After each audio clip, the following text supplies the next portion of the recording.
아버지 사랑하는 귀한 아들에게 하나님의 넘치는 은혜를 주시고 보이지 않는 곳에서 헌신하고 봉사하고 드려지는 모든 예물들이 있사오니 그 예물에 하나님의 흡족한 은혜가 넘쳐 흐르게 하여 주시옵소서. 그리하여서 기억될 만한 저들의 삶이 되게 해 주시옵소서. 예물과 우리의 삶을 그대로 받아줄 줄 믿으며 살아계신 예수 그리스도 이름으로 기도하옵나이다. 아멘. 우리 옆 사람하고 인사 한번 합시다. 당신은 하나님 주께 드릴 빈방이 있습니까? 라고 물어봅시다.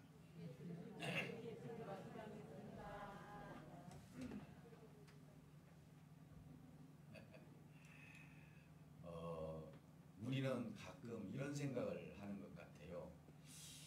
저도 어렸을 때부터 성탄절을 맞이하면은 항상 24일 날 저녁에 어른들 앞에서 찬양도 하고 또 말씀도 하고 율동도 하고 했던 그런 기억들이 납니다. 그런데 이 성탄절을 정말 깊게 생각해 볼 수 있는 그런 부분들은 좀 너무나 부족하지 않았는가. 너무 우리가 행사 위주로 우리 교회가 성탄절을 맞이하고 있지 않은가 이런 생각이 들어요. 그래서 그때 당시 어렸을 때 무슨 마음을 가졌냐면은 우리 예수님이 세상에 태어날 때 그렇게 날 곳이 없어서 방 하나를 들이지 못해가지고 어떻게 그렇게 말구유에서 저렇게 태어나셨을까 이런 생각을 하면서 어렸을 때 그런 의문도 좀 생기기도 하고 그랬었어요.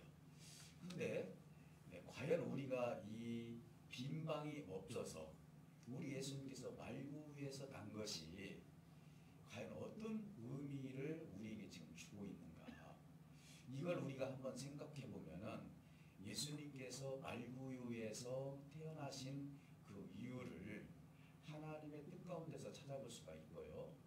그리고 또 오늘날 그때 당시 빈방이라는 개념은 우리가 생각할 때 예수님께서 다실 장수의 개념이라면은 오늘 현 시대에 우리에게 만약에 예수님께 드릴 방이 있느냐 없느냐라고 물었을 때 우리는 과연 어떻게 대답할 수 있을까? 그래서 이 문제를 놓고 우리가 다시 한번 이 말씀을 통해서 내가 예수님께 드릴 수 있는 방이 얼마나 되는가? 그리고 현재 나는 얼마만큼 예수님께 방을 내어드리고 있는가? 이거에 대해서 오늘 말씀을 생각하면서 우리가 다시 한번 은혜를 받을 수 있는 그런 시간이 되시기를 주님으로 축복합니다. 우리 하나님의 역사는요, 참 아이러니한 역사를 가지고 있어요. 왜 그러냐면은 하나님께서 우리를 구원해 주실 때 그냥 내가 너희를 구원하노라 이렇게 하셔도 돼요. 그런데 우리 하나님께서 하필이면 육신을 예수 그리스도를 입혀주셔가지고 그곳에서 십자가의 아주 형틀 중에서도 가장 악랄한 형틀 속에서 인간이 봤을 때 비참한 죽음 속에서 우리 인생들을 구원해 주셨다는 것이죠. 그러니까 우리는 십자가라는 것은 좋은 것은 아니에요. 좋지 않은 일이죠. 십자가에서 죽었다는 자체가 그때 당시는 죄인 취급을 받을 수밖에 없는 그런 형국 아닙니까? 그럼에도 불구하고 하나님의 비밀은 어디 있었습니까? 십자가 뒤에 숨겨진 우리의 그 죄를 대속해 주시고 인류를 구원하려고 했던 아버지의 뜻이 그 속에 숨겨져 있다는 것이죠. 저는 오늘 이 본문 말씀을 보면서 인간의 세계는 권력자들이 권력을 휘두르고 그리고 불행한 역사도 있고 전쟁의 역사도 있고 심지어는 환경이 좋지 않아서 많은 사람이 죽기도 하고 이런 환경 속에서 여전히 역사를 주관하고 계시는 분이 우리 하나님이라는 사실을 더 깊이 깨닫게 됩니다. 오늘 코로나 시대도 마찬가지예요. 대체가 이 코로나 시대 때 하나님은 과연 숨겨진 아버지의 뜻이 무엇이 있을까? 그러면은 이때 유대인들이 하필이면 유대인들이 그 고난을 겪었던 것이 뭐였냐면은 그때 당시 로마 제국에 의해서 세금 정책과 그리고 그들에게 자유를 그리고 땅을 빼앗고 그들에게 주어진 것들이 어떻게 보면 자존심이 강한 유대인들한테는 견딜 수 없는 로마 제국의 그런 어떤 행포에 그들은 분노를 할 수밖에 없었던 시대에 살았던 사람들이에요. 저는 예수님께서 왜 로마 시대 때 오셨는가? 이것은 다니엘서와 같이 연관이 되어 있어요. 사실 다니엘이 이제 이스라엘 백성들이 이제 유대인들이 망해가지고 바벨론 70년 포로 생활을 통해서 다니엘과 세 친구가 이제 느부갓네살 왕이 인재들을 기르기 위해서 그들이 그런 교육을 받고 있었을 때 느부갓네살 왕이 꿈을 꾼 것이 있는데 큰 신상의 꿈을 꾸었어요. 거기에서 이제 이 꿈을 해석하지 못함으로 말미암아 그 나라의 점쟁이들과 점술가들과 지혜자들이 죽게 될 형국이었죠. 그때 다니엘이 이 꿈을 해석을 잘 해주었어요. 그래서 그 큰 신상에 대해서 설명을 하는데 그 근심상은 바벨론 제국이며 그리고 은은 메데바사며 그리고 동은 헬라 제국이고 철로 된 다리는 로마 제국입니다 라고 해석을 해줘요. 그러니까 금과 은과 동과 철의 시대까지 오게 된 것이죠. 사실 이것 중에 가장 강한 것은 철이죠. 철권 정치를 했던 나라가 로마 나라예요. 그리고 그곳에 돌이 하나 있었는데 그것이 흰 돌이었죠. 예수 그리스도를 상징했던 돌이었어요. 그래서 그 바벨론에 잡혀갔던 느부갓네살 왕 앞에서 다니엘이 해석해 준 것입니다. 나중에는 그리스도의 왕국이 올 것이라고. 모든 제국은 다 망하고 그리스도의 왕국이 올 것입니다. 라고 해석해 줬던 것이 로마 시대 때 예수님께서 탄생하신 것도 당연히 로마 시대 때 탄생해서 로마 제국에 있는 모든 철권 정치, 그러니까 예수 그리스도께서 이 육신적인 땅을 얘기하는 것이 아니라 하나님의 영적인 세계를 통일하고 하나님 나라가 임할 수 있도록 로마 제국에 맞서서 우리 예수님께서 마침 힘도를 가지고 오셔서 로마 제국을 말씀으로 무너뜨리는 그런 역사를 이제는 다니엘과 그리고 누가복음을 통해서 우리에게 연결된 점을 우리가 볼 수가 있는 것입니다. 그러니까 역사의 주관자시죠. 얼마든지 중간에 우리 예수님께서 오실 수도 있었죠. 그런데 우리 예수님은 로마 제국이 등장할 때까지 예수님은 이 땅에 오시지 않았다가 로마 제국이 유대를 통치를 하고 그랬을 때 예수님께서 그 시대에 맞게 하나님의 역사의 시간에 맞춰서 우리 예수님께서 이 땅에 오셨다는 사실을 알 수가 있는 것입니다. 그리고 그것도 부족해서 로마 시대 때 이 가이사라는 것은 로마 황제를 얘기하는 거예요. 우리가 보통 대한민국 대통령 하면 누구 이름 되지 않으면 대통령 이렇게 이해하듯이 로마 제국의 가이사 하면 황제를 얘기하는 거예요. 이때 당시 아우구스도라는 사람이 이름이 아우구스도라는 황제가 있었는데 그 사람이 조세 정치를 썼어요. 그러니까 이 조세라는 건 뭐냐면은 반강압적으로 세금을 내게 하는 정책이에요.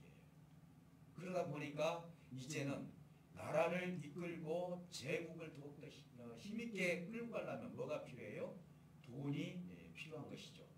그러다 보니까 이 돈을 걷기 위해서는 세금 정책을 잘 써야 되겠다. 그래서 결국은 어떤 명을 내리냐면은 호적을 다 정리를 해라. 그래서 누구누구가 누구의 아들이고 그래서 사람 수대로 세금을 걷기 위해서 이제 호적을 명령하게 되죠. 사실 그렇게 하면서 이제 요셉과 마리아는 이미 마리아가 이제 예수님을 잉태해서 만삭이 된 상태였고 그런 상태에서도 요셉도 다윗의 족속이기 때문에 어느 지역으로 가야 되냐면 베들레헴 지역으로 호적을 하러 가야 되는 거예요. 그러니까 어떻게 보면은 유대민족을 통해서 봤을 때는 어떻게 세금 정책을 그렇게 해서 우리에게 이렇게 황당하게 돈을 걷어가느냐 이렇게 불평과 불만을 숨길 수 없지만은 거기에 대해서 나올 수밖에 없지만 우리 하나님께서는 요셉과 마리아를 어디로 끌어들입니까? 결국은 이 정책을 통해 하나님의 역사의 주관자이심을 알 수가 있어요. 만약에 가이사가 이런 명령을 내리지 않았다면은 물론 가라 그쪽으로 할 수도 있겠지만은 이 어떻게 보면 억압된 정책 속에서도 하나님은 숨겨진 아버지의 뜻대로 그것을 통해서 베들레헴으로 요셉과 그리고 마리아를 끌어들여서 결국은 미가서에 나와 있는 이 베들레헴이 작은 곳이라 할지라도 앞으로 이스라엘을 다스릴 사람이 이곳에서 나올 것이다 라고 그 예언을 성취하기 위해서 하나님께서는 이 흐린 역사의 세계, 어려운 역사의 세계, 로마 철권 정치 속에서도 하나님의 뜻은 계속 이어져 가고 있었다는 것을 알 수가 있는 거예요. 오늘 그러면 여러분들은 믿는 자로서 이 코로나 시대를 여러분들은 어떻게 보십니까? 많은 사람들은 이 코로나 시대가 앞으로 내년 후반기에 가야만이 좀 그쳐질 것이다 이렇게 이야기합니다. 물론 우리 인간은 어떤 병이든지 다 정복할 수 있는 능력도 있어요. 그것은 어떤 시간이 해결을 해줄 것입니다. 그러나 우리 믿는 자들이 여기에서 좀 깨달아야 될 것이 뭐냐. 이 시대에 어떻게 보면 어려운 시대에도 하나님이 역사를 주관해 주셨던 것처럼 그러면 이 시대, 이 코로나 시대에는 하나님께서 역사하지 않고 계시는 것인가? 이게 아니라 과연 하나님의 비밀은 어디에 있는지 이걸 알 수 있는 방법은 하나님 앞에 묵묵히 기도하며 하나님의 말씀을 들으면서 그분의 말씀에 귀를 기울이는 것입니다. 사랑하는 성도 여러분, 하나님은 역사를 주관하시는 분이라는 사실을 믿으시기를 주님의 이름으로 축복합니다. 그래서 오늘 저는 이 역사를 주관하는 가운데서 세 사람을 통해서 그들이 어떻게 빈방을 내어주었는지 한번 생각해 보겠습니다. 오늘 베들레헴에 갔을 때 여기저기 돌아다니면서 빈방이 없다고 다 이제는 자리가 없어서 결국은 말구유로 들어가지 않습니까? 아마 우리 어르신들 보면은 초등학교 때 아마 그 선곡도 했을 거예요. 네가 목자 일을 해라, 목자 일을 해라, 네가 예수님 해라, 마리아 해라 이렇게 하면서 그런 아마 추억들이 있었을 것입니다. 그래서 이제 여기에 나오는 요셉이라는 인물하고 그 다음에 들판에서 양을 쳤던 목자들하고 그리고 예수님을 잉태하고 만삭한 마리아는 대장한 어떤 방을 내어줬는지 오늘 제가 서두에 말씀드린 것처럼 우리가 육체적인 어떤 우리가 잠을 자는 그런 방이 아니라 오늘 이 시대에 예수님께 내어드릴 수 있는 우리의 삶의 공간이 얼마나 있는지 이걸 지금 묻는 것입니다. 그래서 오늘 요셉을 통해서 우리가 깨닫고자 합니다. 요셉은 자기 감정대로 행동하지 않았습니다. 요셉은요 참으로 차분한 사람이었어요. 여러분 성경에 보면 그 인물의 어떤 성격도 우리 어느 정도 알 수가 있잖아요. 왜냐하면 마리아가 잉태했다 했어 임신했다 했을 때 조용히 끝내자고 했어요. 다른 사람 같으면 시끄럽게 세상에 어떻게 정혼을 하기로 해놓고 결혼도 하지 않았는데 어떻게 당신이 그렇게 임신을 해서 이렇게 옵니까? 동네방네 다 얘기하면 그때 당시에는 어떻게 됩니까? 돌로 맞아줬죠. 근데 조용히 끝내고자 했죠. 이 성격을 놓고 본다면은 역시 요셉은 감정대로 행동하는 것보다도 하나님의 말씀에 순종했던 사람이라는 것을 우리가 짐작해 볼 수도 있고 또 네가 했던 행동을 보면 그런 결실을 맺고 있다는 사실에서 알 수가 있는 것입니다. 이제는 어떻게 보면은 하나님의 말씀을 끝까지 지켜낸 인물 마리아가 정혼을 하기 전에 이제 감출 수 없는 그 잉태 사건 사실 우리가 2, 3개월 정도는 그걸 감출 수 있지만 우리 여성들 잘 알다시피 아기가 내 몸속에 있게 되면은 점점 배가 부를 수밖에 없는 거예요. 마리아는 그 부분에 대해서 참 말하기가 참 힘들었을 거예요. 그런데 배가 부르는 것을 요셉이 보고 그래 내가 조용히 끊어야 되겠다.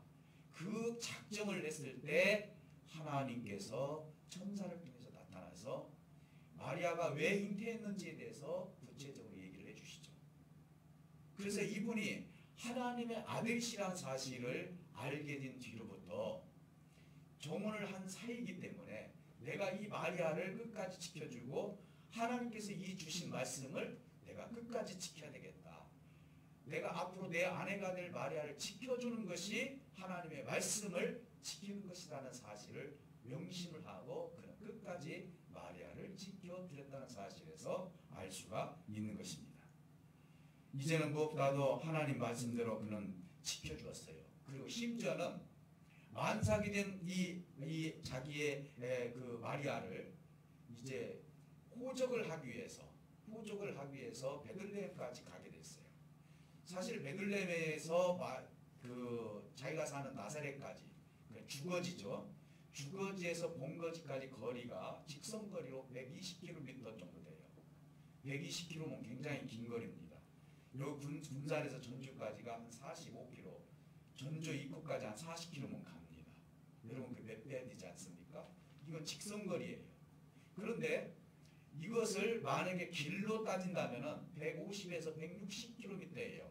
지금은 차로 갈 수 있었지만은 그때 당시는 짐승이나 수레나 이걸 통해서 갈 수밖에 없었어요. 사실 요셉은 자기 혼자 갈 수 있는 길이에요. 얼마든지 마리아를 나사렛에다 놓고 갈 수 있었어요. 그럼에도 불구하고 요셉은 마리아를 내가 놓고 가는 것이 불안하다라는 마음이 있었던 것 같습니다. 그리고 또 하나님께서 미가서를 통해서 내 아내 될 마리아를 통해서 나타날 이 예수가 반드시 베들레헴에서 태어날 것이라는 것을 요셉이 알았는지 몰랐는지 저는 성경에서 발견하지는 못했어요. 그럼에도 불구하고 이 역사 속에서 요셉이 어떤 상태였든지 간에 어쨌든 베들레헴을 향해서 마리아와 함께 갔다는 것은 하나님의 역사이고 그리고 마리아를 돌보고자 하는 요셉의 믿음에서 그렇게 나타났다고 볼 수가 있는 것입니다. 그러니 어떻게 보면 만삭된 그것도 10개월이 다 돼간 그 산모가 될 그 사람을 120km, 150km를 여행을 한다는 것은 대단히 힘든 일이 아니겠습니까? 지금이야 얼마나 편한 시대입니까? 너무 힘들 것 같으면 제왕절개로 끝나버리지만 이때 당시는 그런 것이 없지 않습니까? 그러니 요셉이 얼마나 힘든 상태에서 마리아를 보호해 줬는지. 사실 요셉이 예수님께서 태어나서 예수님이 자라기까지 어린 시절과 그의 모든 것들을 누가 돌봐줬습니까? 아버지 요셉과 함께 목소리를 하면서 예수님과 그런 모든 일들을 하면서 많은 걸 가르쳐 주었고 하나님의 아들을 돌봐주셨고 그래서 어떤 복음서에 보면 복음 찬송에 보면은 요셉이 하나님의 아들을 돌보신 사랑의 요셉이라고 그렇게 찬송하는 그런 부분도 제가 봤어요. 사랑하는 성도 여러분, 요셉의 빈방은 어디였습니까? 예수님이 자랄 때까지 예수님을 자기 집에 모셨죠. 마리아를 통해서 이제 자기 아들 아니에요. 하나님께서 주신 하나님의 아들이죠. 그럼에도 불구하고 요셉은 감정이 일어날 수도 있었을 거예요. 우리가 하나님의 말씀을 듣고요. 길어지면은요. 혹시 내가 잘못 받은 거 아닌가? 내가 이 말씀을 지키는 거 너무너무 힘들기 때문에 내 감정대로 그것을 해석을 해서 하나님의 말씀을 어기고자 하는 마음이 내 속에 어디 한 구석에 있을 수도 있는 거예요. 요셉이라고 그런 것이 없겠습니까? 야, 너는 지금 정혼한 사이인데 어떻게 네 아내 될 사람은 저렇게 배불러 있느냐? 그런 얘기 안 들었을까요?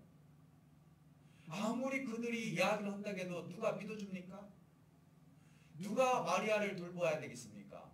아니라고 하면서 마리아를 돌볼 수밖에 없습니다. 그럼에도 그 모든 가전 어떻게 보면 욕설과 그리고 질책과 이런 모든 것들을 말씀을 지키기 위해서 자기 감정을 지키면서 말씀을 지켰던 이 요셉이야말로 하나님께 예수님을 위해서 빈방을 내어준 분이다. 이렇게 볼 수 있어요. 하루 이틀 내어준 게 아니에요. 사실 베들레헴에서 아기를 낳는 것은 잠깐 순간의 빈방 여과를 내줄 수 있어요.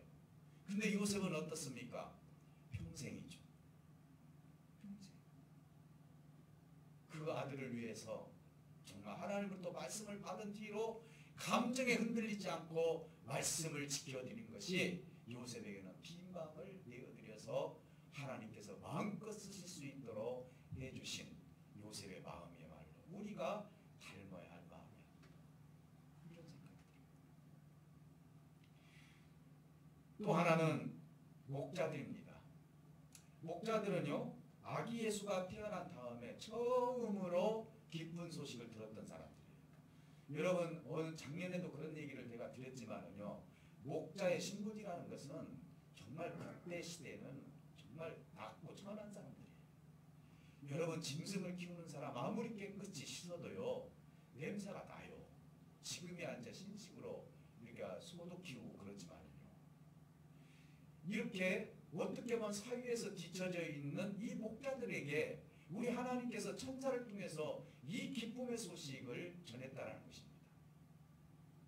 그러면 목자는 과연 어떤 비유감을 내어줬길래 목자가 예수님 하나님의 말씀을 듣고 그렇게 기쁘게 그 말씀을 전했는가? 이제 하나님은 또 이것은 바로 하나님의 영광이다. 아기 예수가 태어난 것은 하나님의 영광이고 이 땅에는 평화를 이루어주실 분이다 라고 하면서 천군 천사가 내려와서 찬송하고 하나님을 높여드리는 모습을 보게 됩니다. 그리고 천사들이 너는 찾아가라 하지도 않았어요. 성경을 자세히 보면은요, 거기서 감동을 받게 됩니다. 야, 하나님의 영광이고 우리에게는 평화를 주실 분이 베들레헴에서 태어났대. 우리가 가봐야 되지 않겠느냐. 그 처음 소식을 듣고 그들이 행동했던 건 뭡니까? 마리아와 요셉과 예수님을 찾아갔던 거예요. 예수님을 찾아가서 이제 그들에게 이야기합니다. 우리가 들판에 있었는데 천사가 나타나서 이 아기 예수님은 하나님께 영광이고 앞으로 이 땅에 평화를 주실 분이라고 천사들을 통해서 내가 들었습니다 라고 했을 때, 지금까지 요셉과 마리아가 하나님의 말씀을 숨겨놓고 지금까지 왔을 때, 아니 내가 가서 전보를 친 것도 아니고 우리 아기 난다고 편지를 쓴 것도 아니고, 그런데 어떻게 알고 그 들판에 있는 천사가 여기까지 찾아와서 천사의 소리를 우리에게 전하고 있었을까? 와, 내가 네 믿었던 하나님의 말씀이 진짜구나. 하나님의 말씀이 겉으로 하신 것이 아니구나. 이것을 나에게 지금 증거로 보여주고 있구나. 천사들에게도 그 아기 예수가 있는 것이 너희들에게 증거가 될 것이라고 그렇게 말씀해주고 있지 않습니까? 그리고 나서 그곳에서 하나님께 찬송을 드렸던 우리 목자들입니다. 그럼 목자들은 어떤 비유광을 내어줬습니까? 목자들은요, 양 한 마리 잃어버리면요 큰일 납니다. 다윗이 목자였죠. 오직하면 물맷돌을 돌려서 짐승들을 쫓았습니까? 막대기를 돌려가지고 막대기로 때려서 짐승들을 쫓았습니까? 하나님의 천사들을 통하여서 그 소식을 들었을 때 짐승을 거기다 놓고 양떼를 놓고 어느 목자가 갈 수 있습니까? 양떼를 누가 물려갈 수도 있죠. 마치 이것을 보면서 저는 예수님의 제자 중에서 어부로서 예수님의 제자가 되었던 그들이 배와 그물을 버리고 주님을 쫓았더라는 것이 생각이 났어요. 이 목자들도 역시 그 기쁨의 소식에 감격하여서 양떼를 들판에 놓고 양떼는 아예 생각하지도 않고 우리 주님이 가신 곳에 찾아갔다는 것은 그 시간에 하나님께 영광을 올리기 위해서 갔기 때문에 결국은 이들에게 비유함은 하나님이신 예수님을 찾아간 거예요. 뭘 놓고? 양떼를 놓고. 오늘 우리는 얼마나 주님을 믿을 때 손해를 볼 수도 있고 어려움을 당할 수도 있고 했을 때, 이거 혹시 내가 잘못된 거 아닌가? 혹시 내가 손해보는 거 아닌가? 아마 여러 가지 갈등들이 생길 수 있을 것입니다. 사랑하는 성도 여러분, 이 목자들은요, 어떻게 보면 하나님 앞에 자기의 시간과 자기의 물질을 아끼지 않고 우리 주님께 찾아갔죠. 처음이죠. 여러분, 처음이라는 건 중요한 것 같아요. 이스라엘 백성들의 예를 들어보겠습니다.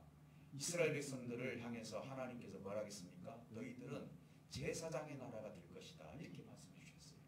그러면은요, 하나님께서 처음에 히브리 민족을 선택을 할 때 주님이 그렇게 얘기했어요. 하나님께서 너희들의 수가 적고 너무나 연약하기 때문에 내가 너희를 선택을 했다.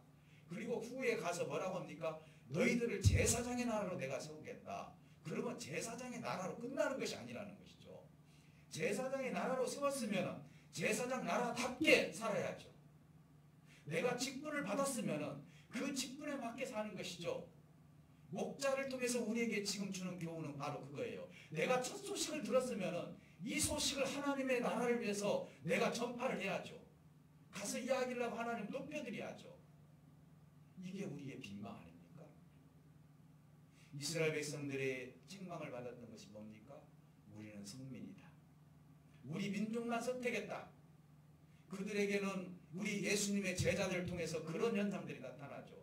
심지어는 베드로가 이방인들한테 복음을 전했다고 얼마나 욕을 먹었습니까? 안 그래요? 어떻게 그렇게 이방인들한테 복음을 전하고 우리는 선택된 백성이다. 우리만 믿어야 된다고 그런 의식을 가지고 있었던 거예요. 근데 베드로가 깨뜨렸죠. 아니 그들에게도 성령이 임하더라. 무엇입니까? 이스라엘 백성들이 깨닫지 못했던 것이 뭡니까? 하나님께서 왜 택해 주셨죠? 하나님의 나라를 확장하라고 주신 것이죠. 그 민족을 통해서 열방의 모범이 되라고 보여주신 것이죠. 오늘 우리는 많은 사람들이 처음 내가 선택된 것에 대해서 자부심을 갖습니다. 우리가 자부심을 갖는 건 중요해요. 그러나 선택이 되었을 때 그거에 대한 응당한 거기에 대한 결과를 낼 수 있는 사람이 되어야 된다는 것이죠. 오늘 마침 우리는 임직 예배를 통해서 우리 직분자들이 세워집니다. 참 감사한 일이에요. 우리 직분자들이 세워져서 아마 여러분들이 한편으로는 무거운 마음도 있고 내가 어떻게 이것을 감당을 해 나갈 것인가 여러분들이 그런 생각도 하실 것이에요. 제가 말을 안 해도 다 알아요.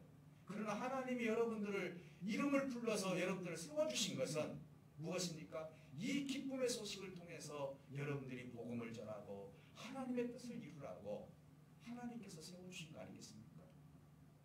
이 천사들을 통해서 들판에 있는 목자들에게 첫 소식을 전했던 거 이들은 가서 경배하라고 하지도 않았는데 우리가 이 소식을 듣고 가만히 있을 수 있겠느냐 하면서 어떻게 보면 배우지 못했던 그 목자들이 성령의 감동을 받고 그곳에 가서 하나님의 기쁨의 소식을 전하고 그리고 요셉과 마리아에게 감동 가마를 주고 주변에 있는 사람들에게 복음의 소식을 전하고 기쁨의 소식을 전했던 것.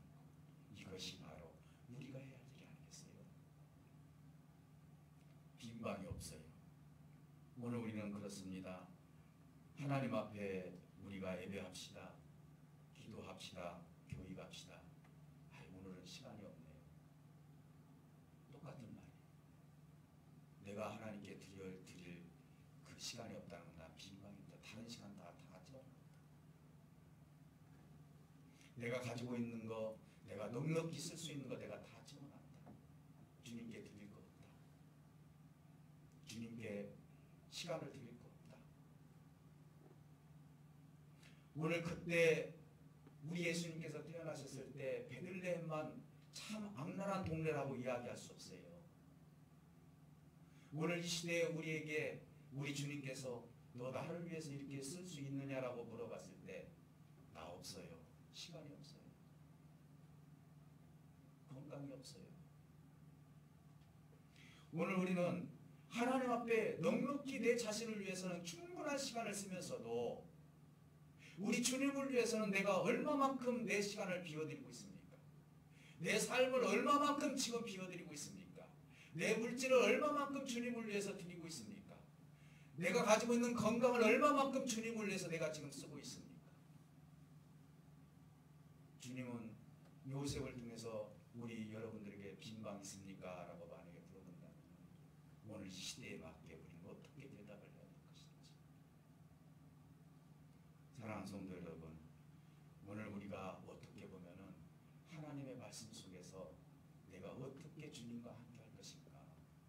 오늘 이 2000여 년 전에 있었던 이 일을 지금 현실에 나한테 그대로 끌어들여서 만약에 내가 베들레헴에서 살고 있다면 주님이 찾아와 주셨을 때, 아니 마리아와 요셉이 찾아왔을 때 내가 지금 이 현재 시대의 정신을 가지고 있었을 때 우리는 어떻게 행동할 것인가. 사랑하는 성도 여러분, 우리 목자들은요 빈방을 내어드렸어요. 오늘 저와 여러분들도 주님께 빈방을 많이 내어드리시기를 주님으로 축복합니다. 마지막으로 마리아입니다. 마리아는 말할 것도 없죠. 여성분들 여러분 아시지만은요, 여러분들 그 아이를 가졌을 때 이 고통은 남자들은 몰라요. 제가 뭐 꼭 그 대변하는 건 아니에요. 예, 몰라요. 그 현상만 봐도 참 힘들겠다. 10개월 동안 그 무거운 몸을 이끌고 이 자식을 낳기까지 보통 일입니까? 지금이야 한둘 낳지만 옛날에는 12명까지 낳잖아요. 이랬을 때 얼마나 힘들었을까 어머니들이. 마리아는 정말로 얼마나 힘들었을까. 이것도 어떻게 보면은 요셉과 정확히 결혼을 해서 지금 내가 갇힌 아들이 아니라 세상 사람들이 믿어주질 않는 거예요. 이게 하나님의 아들이라고 해도. 지금 어떻게 보면 불륜의 관계처럼 지금 생각을 하는 거예요. 그 소식을, 그 이야기를 들었던 요셉과 마리아는 얼마나 괴로웠겠어요. 그냥 속을 내어서 보여드리고 싶어도 이들에게 직시하고 손가락질하는 것이 분명히 있었을 것입니다. 그럼에도 불구하고 마리아는 천사를 통해서 들었던 이야기가 있었기 때문에 그는 계속 인내하면서 그 말씀을 지켰다는 것이죠. 그런데 오늘 19절에 보니까 마리아한테 배울 것이 하나 있더라고요. 천사들이 이야기를 딱 하니까 하늘에는 영광이고 땅에는 평화를 주실 분이 바로 우리 아기 예수님이다라고 이렇게 얘기했을 때 마리아가 그 말을 듣고 내 마음에 새기었더라. 얼마나 기쁘겠어요. 누군가가 나를 대변해주면 얼마나 좋아요. 나는 지금 죄를 짓지 않았어요. 나 이런 일 안 했어요. 근데 옆 사람이 와가지고 증거를 해주는 거예요. 아, 저분은 절대로 그럴 분 아니야. 했을 때는 내가 만군을 만난 것 같잖아요. 너는 나를 지금 인정을 해주는구나. 마리아가 지금 하나님께서 천사를 통해서 인정을 해주는 거예요. 목자를 통해서 인정을 해주는 거예요. 목자가 그 얘기를 했을 때 얼마나 눈물이 났을까. 지난 10개월 동안 생각을 해보니까 내가 때로는 오해도 받고 때로는 내 남편이 될 요셉한테 미안하기도 하고 아마 그런 것들이 지금 많다면서 하나님께는 영광이요 땅에는 평화를 주신 아기 예수라고 딱 이야기를 들었을 때 그 어머니로서의 그 마음이 얼마나 풀렸겠냐고요. 그러니까 어때요? 이것을 귀로만 들은 것이 아니라 마음에 새겼더라. 그리고 생각했더라. 오늘 우리는요 듣는 것은 익숙한 것 같아요. 오늘 우리가 하나님의 말씀을 마음에 새겨야 될 것 같아요. 저는 하나님의 말씀을 선포하고요. 우리 성도님들이 이 마음에 새겨서 그것을 행동으로 옮겼을 때가 가장 기뻐요. 그런데 귀로 들을 때 은혜를 받았다고 참 많이 들어요. 그런데 이것을 마음에 새기지를 못했을 때 언젠간 새기겠죠. 여러분 오늘 이 마리아와 같이 하나님의 말씀을 마음에 새기시기를 주님을 축복합니다. 마음에 새기시기. 오지광 구약시대 때 하나님께서 너희 미간에도 새기고 이 팔뚝에도 새기고 문설주에도 하나님 말씀 새기라고 하지 않습니까? 그래서 우리 마음에도 새겨야 되지만 저는 그래서 이 벽면에다도 새겨야 되겠다. 그래서 하나님 말씀을 새겨놓고 있어요. 여러분 말씀을 마음에 새기시기를 주님을 축복합니다. 마음에 새기시기. 결국은 어떻게 됐습니까? 사실은요. 그쪽에 예루살렘 그 베들레헴에 갔을 때 빈방이 없었지만은 실질적으로 빈방을 내어주신 분은 세 분이에요. 그렇죠? 더 있겠지만 누구예요? 요셉과 마리아와 그리고 목자들이죠. 오늘 저와 여러분들도 우리 예수님 오신 이 때를 맞이해서 여러분들도 빈방을 좀 많이 내어주시고 그렇죠? 여러분들이 정말 가지고 있는 이 삶을 통해서 시간뿐만 아니라 모든 것들을 주님을 위해서 좀 내어주시고 그렇게 해서 뭔가 하나님 나라에서 쓰신다면 하나님께서 얼마나 기뻐하실까. 물론 여러분 잘하고 계세요. 여러분 정말 눈에 넣어도 정말 아깝지 않는 정말 여러분들이에요. 너무나 잘하고 계세요. 그러나 우리가 마음에 새기지 않으면 우리가 흔들릴 수밖에 없다는 것이죠. 그러니까 우리 군산 열린교식구들은요 오늘 정말 빈방이 없도록 빈방을 하나님을 위해서 채울 수 있도록 그렇게 해서 아버지의 뜻을 이루어가는 저와 여러분들이 되시기를 다시 한번 주님으로 축복합니다. 이 성탄절을 맞이해서 저와 여러분들이 어떻게 주님을 위해서 내 삶을 드릴 것인지 생각하면서 2000년 전에 빈방이 없어요. 이 음성이 나에게 이 시간 나에게 들려서 주님 빈방 있어요. 주님 나 시간 있어요. 주님 나 건강 있어요. 주님 내 생각 있어요. 주님 내 마음 있어요. 나 물질 있어요. 나 지금 모든 권위도 있어요, 세상에. 하나님 이것을 위해서 주님을 위해서 쓸 터니까 하나님 들어오시옵소서, 주님 써주시옵소서. 이렇게 내 빈방을 내어줄 수 있는 저와 여러분들이 되어서 하늘 뜻을 계속 이뤄갈 수 있는 우리 군산열린교시고 오늘 이곳에 모인 사랑하는 우리 성도님들이 되시기를 주님의 이름으로 축복합니다. 우리 다 같이 기도하실 때 하나님, 내가 혹시 빈방이 있다면 주님을 위해서, 아니 빈방을 만들어서라도 주님을 위해서 내어줄 수 있는 우리의 삶이 되게 달라고 하나님께 기도하면서 오늘 넉넉하게 아버지의 뜻을 이룰 수 있도록, 아버지의 영광을 위해서 새길 수 있도록 아버지 하나님께 오늘 기도할 때 하나님의 그 영광과 평화가 우리 모두에게 임할 수 있도록 기도하시기 바랍니다. 자리에 계신 하나님 감사합니다. 오늘 죽게 드릴 빈방이 있느냐라고 우리가 질문을 했을 때 하나님 다 내 것으로 채워져 있어요 라고 대답하는 그런 삶이 아니라 아버지의 뜻을 이룰 수 있는 우리의 모든 삶이 될 수 있도록 인도해 주시기를 원합니다. 성령 아버지 하나님께서 주님의 뜻을 이루게 하시고 하나님 나라를 위해서 온전히 주님의 뜻을 이루어갈 수 있도록 오늘 이곳에 모인 사랑하는 모든 죄들에게 하나님의 영광을 위해서 인받을 수 있도록 인도하여 주시옵소서. 내가 하나님의 말씀을 마음에 새겨서 하나님의 말씀을 들려드리고 우리가 주님의 뜻을 이루어갈 때마다 주님의 영광을 위해서 아름답게 쓰임받을 수 있도록 인도하여 주셔서 오늘 이곳에 모인 사랑하는 모든 죄들에게 하나님에게 내 모든 것을 내어드릴 수 있는 우리의 삶이 되게 해주시옵소서. 그래서 하나님 마음껏 나를 써달라고, 마음껏 내 시간을 써달라고, 마음껏 내 삶을 써달라고 우리가 기도하며 주님과 함께 동거동락하며 주님의 뜻을 이루어갈 수 있는 우리 모두가 될 수 있도록 인도하여 주시옵소서. 한 사람 한 사람 이루어 주시고 한 사람 한 사람에게 하나님의 은총이 임할 줄 믿으며 잡으러 고맙고 감사하신 예수 그리스도 이름으로 기도하옵나이다. 아멘. 108장 찬송 부르십니다.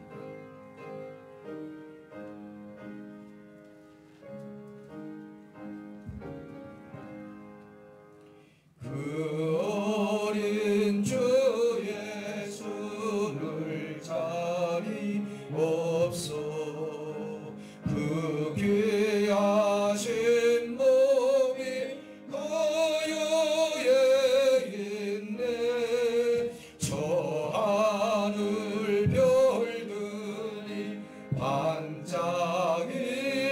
반짝이는데 그 어린 주 예수 물 위에 사네 저 육축 소리에 아기 잠깨나 그 순하신 예수 오시지 않네 그 귀한 예수를 나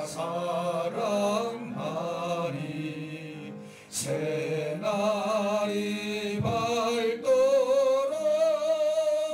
함께 하소서 주 예수 내 곁에 가까이 계셔 그 한없는 사랑을 베푸시고 온 세상 악인을 다 품어주사 주 품 안에 안겨 살게 하소서.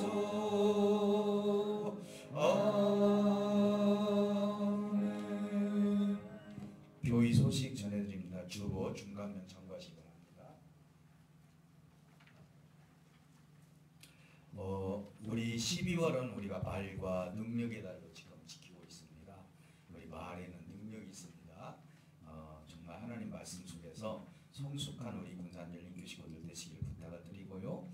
2021년도 피어처럼 말씀이 풍성한 교회로 성장하기를 다시 한번 주님으로 축복합니다. 2020년 인직 및 취임식이 하나님의 뜻과 여러분들의 동의를 얻어서 12월 26일 토요일 오후 2시에 행사가 있습니다. 그래서 지금 코로나 시대에 어떻게 행사를 할 것인가 참 고민이 많이 들었어요. 그래서 결정을 이렇게 내렸습니다. 우리 총회에서도 그렇게 결정을 내렸기 때문에 우리가 예배는 20%까지는 이렇게 허용을 해주시더라고요. 그래서 임직 예배로 우리가 드리기 때문에 그래서 그렇게 예배로 우리가 동참할 수 있도록 하되 코로나로 인해서 우리가 직분받은 자와 그 가족 중에 혹시 참석할 수 있는 분들에서 한 명만, 딱 한 분만 이렇게 모실 수 있도록 하고 우리 성도들은 집에서 기도해 주시길 부탁을 드립니다. 그래서 우리가 혹시라도 이것이 행사로 비춰질까 좀 두렵거든요. 우리는 예배로 드려지는 것을 저는 그렇게 믿고 그렇게 합니다. 그래서 사실 목사님들도 많이 모셔야 되는데 노회장 목사님도 오실 수가 없고 총회에 관계된 목사님도 오실 수가 없어요. 왜 그러냐면 그분들이 어디를 갈 수가 없어요. 그래서 결국은 두 분을 모시기로 했습니다. 두 분만 딱 모시고 모든 행사를 약식으로 그래서 간단 명료하게 끝날 거예요. 그렇게 해서 행사를 예배를 드릴 수 있도록 그렇게 하겠습니다. 여러분 양해를 구하고요. 여기에 참석하실 분들은 직분받은 자와 가족 중 1명, 전도사님들 3분, 반주자 1명만 참석하시고 행사 초청 목사님은 2명으로 간소했습니다. 그렇게 되면은 아마 여기에 채워지지 않고 그렇게 행사 예배를 드릴 수 있겠다는 마음을 갖습니다. 오히려 이렇게 이런 시대에 우리가 취임을 받고 임직을 하면은요 더 은혜가 된다고 해요. 그래서 왜 그러냐 물어봤더니 말씀에 집중한대. 다음 고수가 뭐지? 다음 어떤 목사님 나오지? 이게 아니라 간단하면서도 말씀에 집중한다는 것이죠. 그래서 저는 오히려 하나님께 이 시대에 감사를 드렸고 여러분들이 정말 기억될 만한 그런 임직식과 취임식이 되시기를 부탁을 드립니다. 감사드리고요. 임직자 및 취임자 2차 교육은 12월 23일 날 수요일 예배 후에 있고요. 임직 및 취임자 3차 교육은 2021년도 1, 2월에 한 번 실시할 예정입니다. 기도해 주시기 바랍니다. 그리고 돌아오는 금요일 12월 25일 성탄절은 오전 11시에 예배가 있습니다. 그래서 금요 기도회, 저녁 금요 기도회는 없습니다. 참고해 주시기 바랍니다. 예배 후에 우리 어린이 주일학교에서는 문고리 방문이 계획되었다고 합니다. 기도해 주시기 부탁을 드리고 여러 선물을 좀 준비를 해서 그동안 만나지 못한 우리 친구들 가서 만나기도 하고 문에다 걸어놓기도 하고 이렇게 해서 아마 우리 부장 선생님과 전사님들이 그렇게 계획을 짜신 것 같아요. 다시 한번 주일학교에 감사를 드립니다. 그리고 코로나 시대를 믿음으로 극복하시고 각종 화불타를 위해서 기도해 주시기 바랍니다. 생활 속 거리두기 계속 진행 중에 있고요. 그리고 하브르타 교사 양성과 신앙 증진을 위한 신앙 독서 모임을 하고 있는데 영혼을 살리는 말과 영혼을 죽이는 말이 책이 왔습니다. 필요하신 분들은 우리 전사님께 말씀해 주시면은 드릴 수 있도록 그렇게 하겠습니다. 군산 열린교회 기관별 직분자와 서리 집사, 서리 집사는 1년직이죠. 서리 집사와 임명, 각종 임명과 봉사, 교의 계획 등은 2021년 3월까지 단계별로 실시 보고합니다. 그래서 애찬 위원은 내년에 식사를 않더라도 일단 설정해서 다음 주에 말씀드리도록 그렇게 하고 주일학교 교사, 그다음 중고등부, 부장 선생님, 서리 집사 등등, 그다음에 예배위원 등등 이 모든 것을 일괄적으로 다 하지 못해서 일주일에 한 번씩 이렇게 올려드리면 그것이 3월까지 갈 수도 있어요.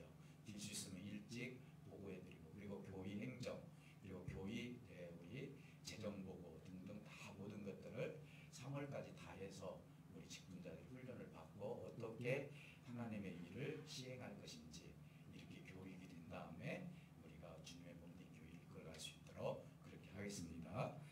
감사드리고요. 그리고 청소는 2조 12월 26일이고요.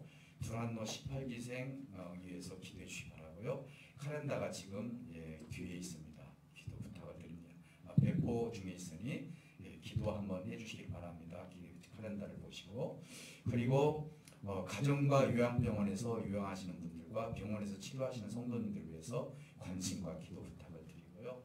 또 하나 기도할 것은 우리 최근 집사님, 길상원 집사님 부인 되시는 최근 집사님이 지난 주일날 쓰러지셔서 뇌경색으로 지금 동문산